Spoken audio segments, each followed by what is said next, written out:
हर हर गंगे जो हमारी फिल्म है, आप लोग इस फिल्म को खूब खूब आशीर्वाद दीजिए, ढेर सारा दुलार दीजिए और अपना प्यार बरसाइए।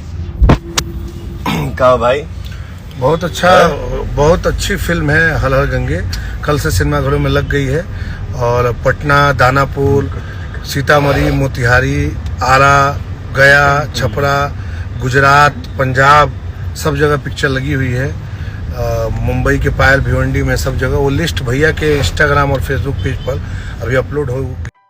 जैसे कि आप सभी जानते होंगे, भोजपुरी इंडस्ट्री के पवन सिंह का हर हर गंगे फिल्म अलग अलग राज्यों के सिनेमा घरों में लग चुका है और पवन सिंह का यह मूवी स्वच्छता के आधार पर बनाया गया है। जैसे कि आप सभी जानते ही होंगे, यह मूवी का ट्रेलर कुछ दिन पहले 2 अक्टूबर को रिलीज किया गया था, जो कि उस दिन महात्मा गांधी जयंती के साथ साथ स्वच्छता दिवस भी था। उसी के उपलक्ष्य में पवन सिंह के इस मूवी के ट्रेलर को रिलीज किया गया था। पवन सिंह स्वच्छता के लिए लोगों को जागरूक करने का यह तरीका आपको कैसा लगा, कमेंट बॉक्स पे हमें जरूर बताएं। अगर चैनल पर नए हैं तो चैनल को सब्सक्राइब करके बेल के आइकन को दबा दें, ताकि इसी तरह का इन्फॉर्मेशन आगे आपको मिलती रहे।